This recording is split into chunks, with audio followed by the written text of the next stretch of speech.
Meet the man who stole 1.4 billion with a screwdriver. This video is kindly sponsored. And this is what we're gonna watch. What the fuck? What is that? Hello? Hello? Okay. Sponsored by Keeps. Find out more later on. Let's Hey, fucking 42 go. here. In May of 1997, in a museum in I was thinking about how you saved Jack, Matt, and I's life at New Year's Eve. Oh, when I... Was that when you were on the trampoline and I just grabbed the fucking trampoline? Is that... Is that what happened? I can't remember if it was that. Bro, that shit was so fucking funny. You were all like... Bro, so pretty much what happened was... It was New Year's Eve, everyone was drunk. Benzemon, the sober king. I'm pretty sure they were tackling on the trampoline. They went to the edge, and the trampoline started fucking tipping because the weight and gravity and that shit. So I fucking grabbed the trampoline and pulled it back down. Bro, I saved your life. You actually would have died. And it's all thanks to me. Lucerne, Switzerland. A security guard notices something alarming. One of the museum's paintings is missing from its regular slot on the wall. This is a small museum with only a handful of guests visiting each day, and the security guard has just seen two of them, a man and a woman, walk briskly out of the front door. The guard sprints outside and catches sight of the couple getting into a car, and, sure enough, the museum's missing painting is sitting on the back seat. As luck would have it, the museum happens to be situated opposite a police station, and soon enough, the thieves are in custody. But at the subsequent trial, it's clear the man is extremely remorseful. It was he who took the painting, a spur-of-the-moment decision he deeply regrets. Since the man's criminal record is clean, he's released with a suspended sentence, serving no jail time. That's kind of crazy. Nobody knew it at the time, but the Swiss authorities had just let the greatest art thief in history slip through their fingers. This is the remarkable story of Stéphane Breitwieser, a Frenchman who stole almost $1.5 billion worth of art. What to the put fuck? that number into Bro, it's him. This guy fucking stole a $1.5 billion. perspective, if you were to don your best cat burglar's outfit right now and nick the 3 most expensive paintings ever sold at auction, Leonardo da Vinci's Salvador Mundi, $450 million, Wilhelm de Kooning's Interchange, $300 million, and Cézanne's The Card Players, $250 million. Why the fuck are these so expensive? Like, why? I don't get it. I do not understand. Holy crap, bro. That is fucking incredible. You would still need to pilfer another $500 million worth of art to surpass Stéphane Breitwieser's record. The sheer volume of art Stéphane stole is genuinely almost unbelievable, but perhaps even more unbelievable is what he did with it all after he'd stolen it. What the fuck did he do? What the hell? But I'm getting ahead of myself. For now, it's probably best if I fuck? start at the beginning. And, okay. like all good stories, this one starts with cheese. Sort of. Jeez. I want to take a moment to talk about hair loss, because I've had people close to me start to lose hair. I don't want to be reminded of my hairline. Prescription. Reason of losing your hair. Stop. Was visiting Gruyères, the Swiss town that gave its name to a kind of cheese you've almost certainly enjoyed if you've ever tucked into a traditional Swiss fondue. But Stéphane wasn't in town for molten dairy products. Along with his new girlfriend and I am a React streamer. I have to react. Oogity boogity. Catherine Kleinklaus, I don't fucking know. Stéphane had his heart set on Why are you speaking in chat? Just watch the content. seeing Gruyère's medieval castle, specifically its collection of exquisite art. As the couple strolled through the ancient corridors, one piece in particular caught Stéphane's eye. A portrait by German painter Christian Wilhelm Dietrich. Staring at the painting, Stéphane experienced one of those weird urges that we all have from time to time. A brief and intense desire. Does my face look like that? to do something we really shouldn't. He doesn't have a nose. Something like jumping off a bridge, tripping up a passing pensioner, or stealing a painting. By the way, don't feel bad if you occasionally fancy downing an OAP. These kinds of inappropriate urges are so common, they actually have a name. Cacoephes. For most people, so common, they actually have a name. Cacoephes. The urge to do something indivisible. For most people, cacoephes last a couple of milliseconds, but Stefan's lingered. So much so that he mentioned it to that new girlfriend of his. Now. Oh, so like really, like when you're at a school and you're like, I could punch this kid in the back of the head right now. I'd suggest but you don't. That admitting you're tempted to commit a serious felony to your new Tinder date is usually a good way to earn yourself the and you're lying if you've never had that feeling. No, okay. in-person equivalent of a swipe left. But basically, to Stefan's surprise, his new girlfriend was all for it. As far as art heists go, this one wasn't the most dramatic. The castle was basically deserted. Bro, apparently. That's crazy. The girlfriend's down? Hell yeah. All the tourists were off eating fondue, and all Stefan had to do was remove the painting from its frame, slip the canvas into his rucksack, and walk out the front door. Bro, anticlimactic it might have been, but an international art crime career, the likes of which the world had never before seen, had just begun.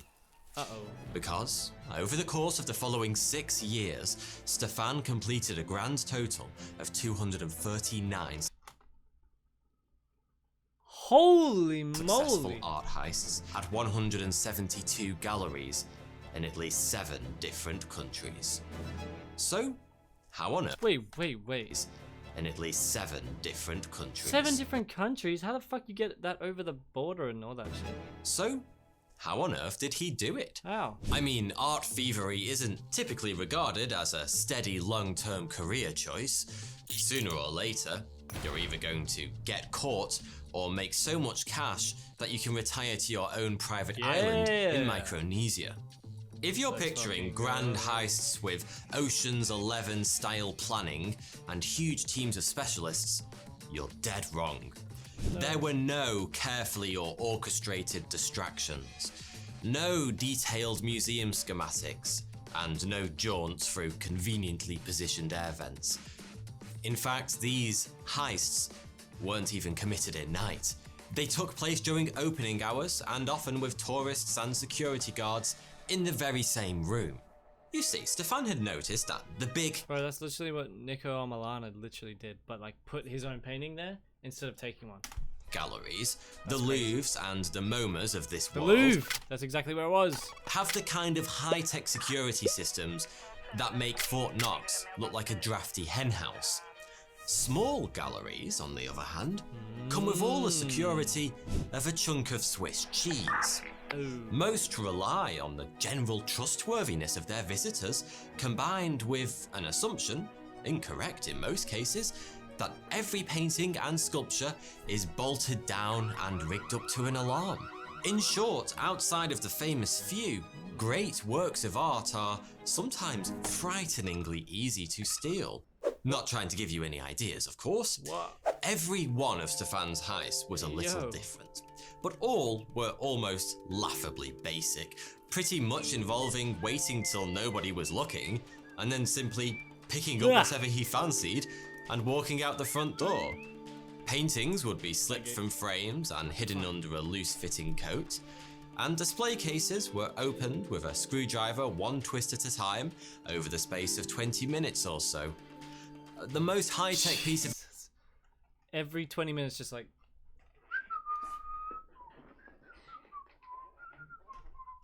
equipment Stefan owned was an old telescopic radio antenna, which he used to prod any inconveniently placed CCTV cameras into facing away from whatever it was he was about to steal. It's hard to believe that's all it took. So, if you're on the camera and you're watching the guy hit something with a stick, you would think for Stefan to pilfer close to $1.5 billion worth of loot, but these basic tricks were so effective He was often able to steal from the same museum multiple times in the space of just a few weeks, What the using fuck? rudimentary disguises to ensure staff at the museum didn't recognize him. It probably helps that God saw fit to bestow Stefan That's Breitwieser insane. with one of the all-time great pair of balls. You would think like once one is gone, you'd up the security because it's like, man, we don't want anything else stolen. Nope, more and more and more. You just He don't do was anything about almost it. inhumanly What the cool hell? under pressure, remaining calm even on the few occasions he almost got caught. I should point out that estimates as to the exact value of the artwork Stefan stole vary, but the figure most commonly quoted is the one I mentioned earlier, $1.4 billion. According to the New York Fucking Times, crazy. it might have been as much as 1.9 billion. What? And if that upper limit is correct, as of 2001, when this remarkable crime spree came to an abrupt end, Stefan Breitwieser, art thief, would have been amongst the top 250 richest people on the planet. That's Not that fucking You'd crazy. have known it from looking at him. In fact, to the outside world, Stefan and Anne Catherine, now his long-term girlfriend, But wait, how are you gonna sell the appeared artwork? to be stone cold broke. Like, yeah. Stefan worked sporadically as a waiter and general kitchen dog's body, whilst Anne Catherine was a nurse. Money was so short that Stefan's mother often helped the couple out with food and petrol money. Was this apparent poverty some kind of front then? A Gus from Breaking Bad style cover story to hide their immense wealth from the outside world? Actually, no. Stefan and Anne Catherine appeared close to destitute because that's exactly what they were. Despite having stolen well over $1 billion worth of fine art, the That's pair hardly had crazy. 2 cents to rub together. That's fucking And not insane. because they'd blown their riches on boats and hoes either. And here we come to what may just be the most remarkable part of this whole mad story. Because despite having Remarkable. taken enormous Wow. risks to steal hundreds of treasures of Absolutely almost remarkable. unimaginable value, Stefan Breitwieser never sold a single one of them. Not An idiot. one.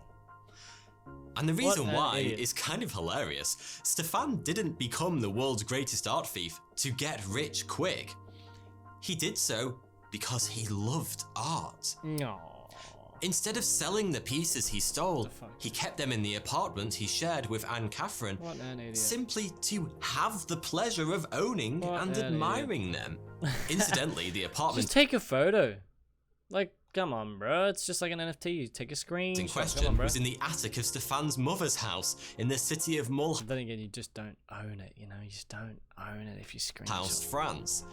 The couple were so poor they couldn't afford to rent. And yet, hanging on their shabby walls, strewn across side tables, and piled up in corners, was over $1 billion worth of Fucking fine art. hell. A collection that would have put many of the billion. world's galleries to shame. Stefan was a remarkably successful thief, but it was this unique desire to own the pieces he stole rather than sell them that allowed him to operate for so long. True. You see, plenty of art thieves are able to successfully escape the scenes of their crimes with their swag intact, but selling a world-famous piece of art is a seriously tricky business. Yeah. You can't just set up an eBay listing and watch the £1 million bids roll in. You gotta go on like the black The market for this or kind of something. thing is tiny, and in order to access that, you're probably going to need to make friends with some very dangerous people The black to market. help you get the word out. But getting the word out about your recent highly illegal art theft I'll give you 15 is bucks. arguably riskier than the stealing part was in the first At least place. 20 bucks. Which is why it's at this stage of the process, the sale, that many art thieves are ultimately caught and brought to justice. No. Since Stefan never put a single piece of art up for sale, he remained essentially invisible to the police. If they didn't catch him in the act of stealing, they weren't going to catch him at all. The particulars of Stefan's crime spree were so unusual that the police had basically no idea who or what they were dealing with. I mean, look at it from their perspective. An incredible volume of art was being lifted from museums all across Europe. The robberies always happened in daylight, and yet the thieves were never caught. Not to mention the fact that there was complete radio silence from the black market, and none of those pieces taken were ever seen again. Their best guess was that some kind of highly professional international cartel was behind the crimes. But in reality, they were utterly stumped. It was just old mate Steve. If Stefan had been content with a more modest collection, you know, just $1 billion worth or something like that, he might never have been caught.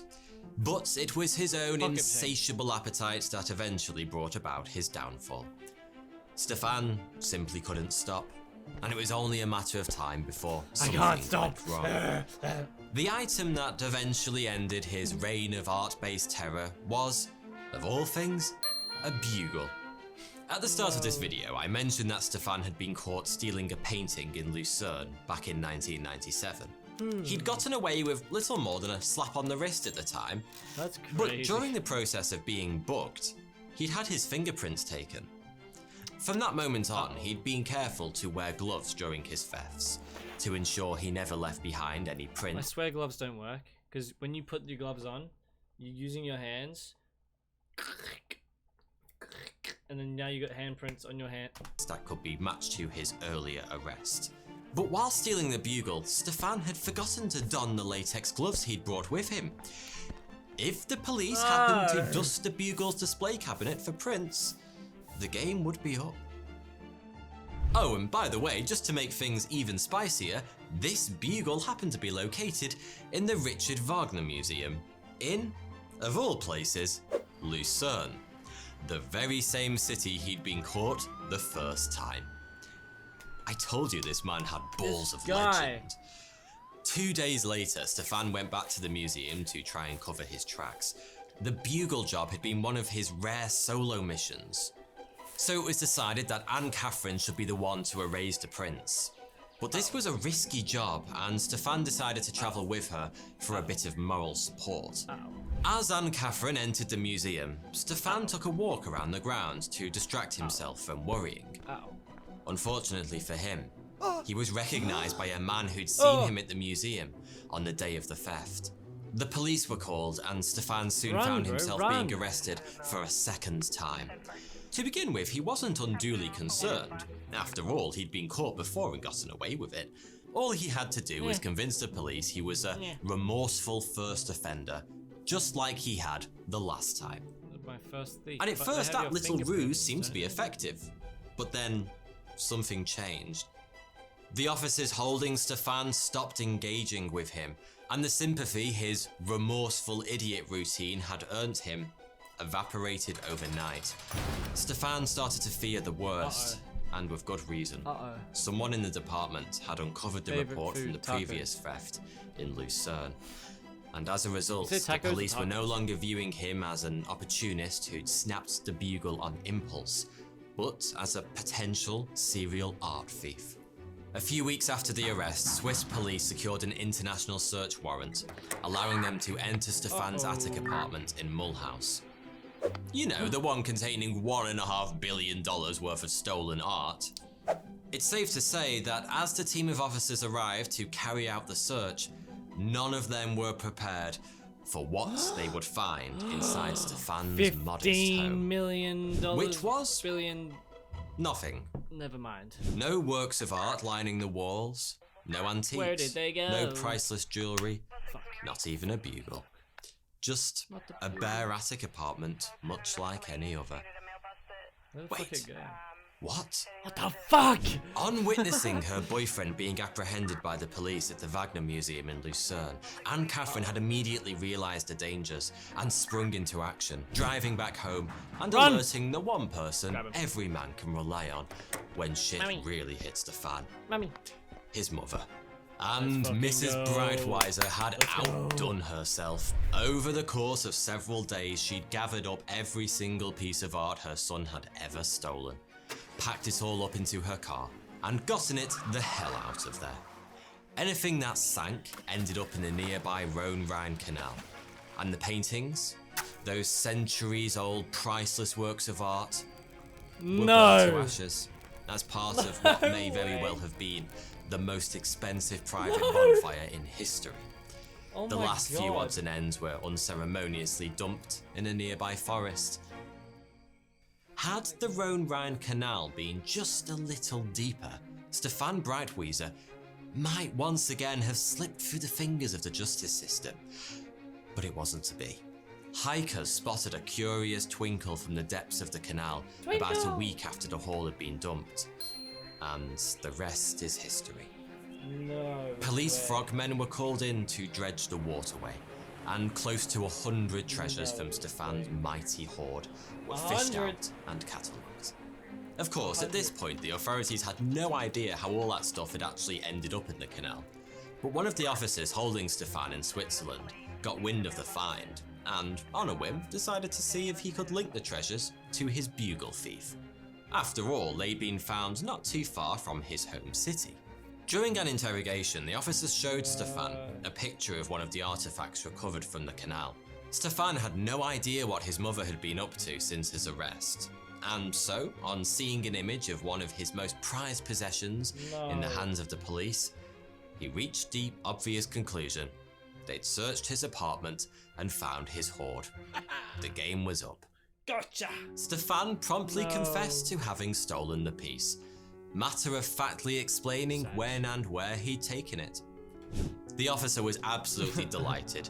He'd figured this whole idea was a long shot, but he'd hit the jackpot first time. When the next image he produced got the same result, an immediate, detailed confession from Stefan, the officer could hardly believe his luck. What followed over the next couple of hours was one of the most unusual scenes ever played out in a police interrogation room.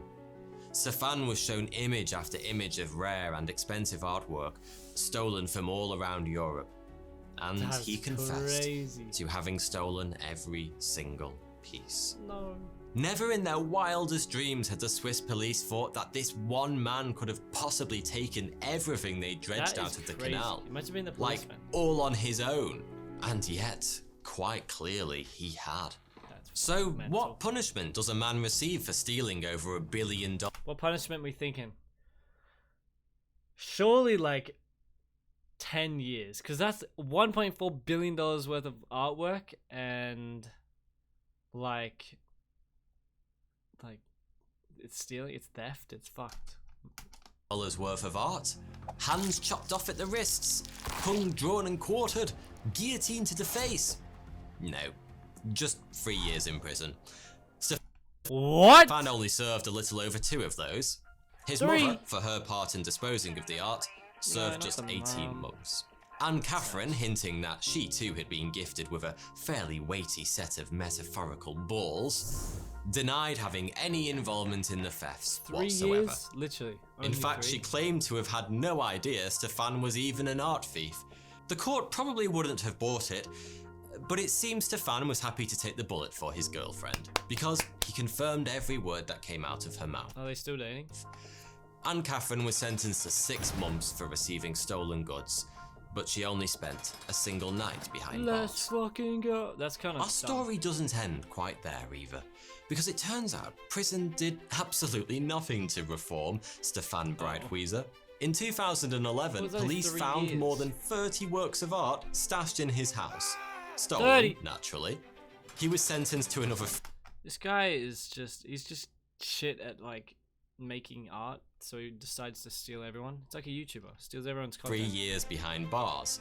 And in 2019, he was arrested once again for trying to sell a paperweight stolen from a museum in San Luis on eBay.